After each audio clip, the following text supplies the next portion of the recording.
Hi guys, I hope आपने revision की video देखी होगी और सारे वर्ड्स को रिवाइज कर लिया होगा। See regular revision and usage of words in your day to day communication ये बहुत जरूरी है अगर आपको अपनी वोकैब परमानेंटली इंप्रूव करनी है। तो चलिए आज के वर्ड्स की बात करते हैं। शेम शेम का मतलब होता है दिखावा करना, प्रिटेंस। जैसे कुछ लोग दिखाते हैं कि हमारी हेल्प कर रहे हैं बट एक्चुअली में कर नहीं रहे होते हैं। कुछ लोग स्माइलिंग फेस दिखाते तो हैं बट एक्चुअली में हमसे इतना मिलके उनको खुशी नहीं होती है। इस तरीके का जो बिहेवियर होता है उसे शेम या प्रिटेंस कहते हैं। तो शेम को याद करने के लिए शेम से याद कर सकते हैं। जैसे जब कोई बहुत शो ऑफ करता है या दिखावा करता था बचपन में, फेक बनने की कोशिश करता था, तो हम उसको बोलते थे ना शेम शेम शेम, क्या दिखा रहा है, खुद को शो ऑफ कर रहा है। तो ऐसे आप शेम को याद कर सकते हो, दिखावा करना, ढकोसला, स्वांग रचना, शो करना। All marriage is a sham. Sham? Sham, huh? The thing that is not what it is purported to be. So you think our marriage is bogus? जी, शैम को याद कर लीजिए वरना कल को आपको भी किसी के सामने ऐसे ही गूगल करके देखना पड़ेगा कि शैम का मतलब क्या है। नेक्स्ट वर्ड है विसिसिट्यूड। विसिसिट्यूड का मतलब होता है उतार चढ़ाव या परिवर्तन, चेंज इन सर्कमस्टांसेस और फॉर्चून। नॉर्मली ये अनप्लेजेंट चीजों के लिए यूज होता है बट प्लेजेंट के लिए भी होता है, दोनों केसेस में। जैसे कोई बहुत अमीर से बहुत गरीब हो जाए या बहुत गरीब से बहुत अमीर, that is change of circumstances और फॉर्चून। इसे विसिसिट्यूड कहते हैं। जैसे पॉलिटिकल सर्कमस्टांसेस में चेंजेस की वजह से रशिया और यूक्रेन में लड़ाई चल रही है, ये भी विसिसिट्यूड है। इसे याद कैसे करेंगे? याद करने के लिए ऐसे ट्राई कर सकते हैं, वी सी एटीट्यूड। इसे ब्रेक करके ऐसे ट्राई कर रहे हैं, वी सी एटीट्यूड। लाइक हम देखते हैं समुद्र का एटीट्यूड। समुद्र का एटीट्यूड बहुत उतार चढ़ाव भरा होता है। जैसे कभी तो बहुत तेज लहरें हैं, कभी स्लो है। तो जैसे उसका एटीट्यूड, सी का यानी समुद्र का एटीट्यूड जब हम देखते हैं वो बहुत चेंजेस होते हैं उसमें। ऐसे ही आप विसिसिट्यूड को याद कर सकते हो कि जहां पे चेंज ऑफ सर्कमस्टांसेस या फॉर्चून हो। नेक्स्ट वर्ड है मेटामॉर्फोसिस। मेटामॉर्फोसिस का मतलब है कंप्लीट ट्रांसफॉर्मेशन या चेंज, मॉडिफिकेशन। जैसे ये बटरफ्लाई का मेटामॉर्फोसिस है कि पहले एग्स होते हैं, एग से लार्वा बनता है, लार्वा से प्यूपा, प्यूपा से फिर बटरफ्लाई। ये दंगल में आमिर खान ने भी कंप्लीट ट्रांसफॉर्मेशन करके दिखाया था ये।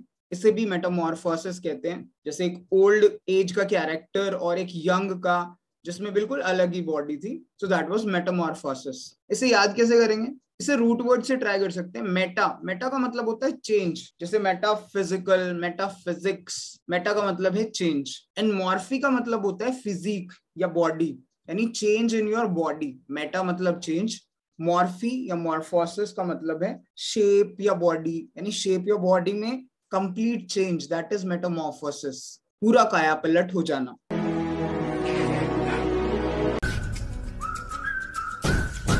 हाँ जी, ये ऋतिक रोशन का मेटामॉर्फोसिस था।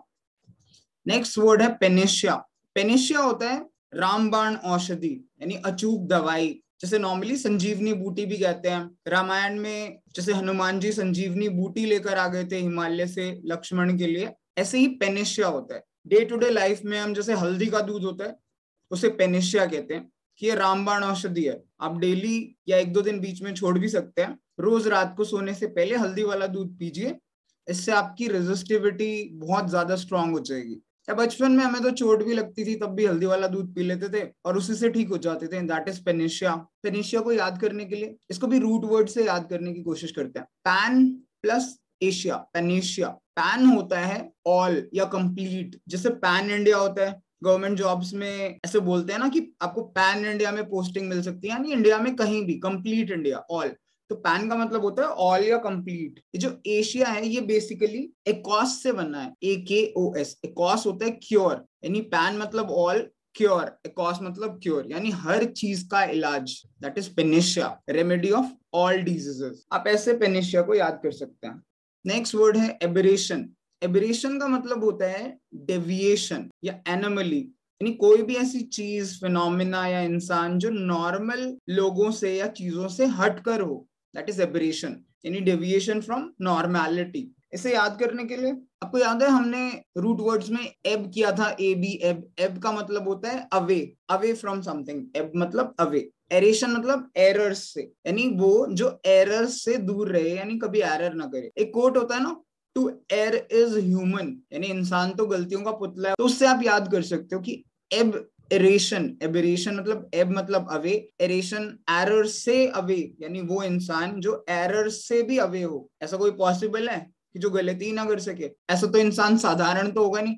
तो ऐसी चीज असाधारण या असामान्य या एबनॉर्मल, एनोमली होगी। सो ऐसे आप एबरेशन को याद कर सकते हो। सो गाइस, ये आज की वोकैब थी। आई होप आपको ये वोकैब के सेशंस पसंद आ रहे होंगे और आप रेगुलरली इनको रिवाइज भी कर रहे होंगे। Please do use these in your day to day communications also, ताकि आप इसे लॉन्ग टर्म के लिए अपनी मेमोरी में सेव कर सके। चलिए नेक्स्ट वीडियो में मिलेंगे कुछ नए वर्ड्स के साथ। तब तक के लिए गुड बाय, टेक केयर।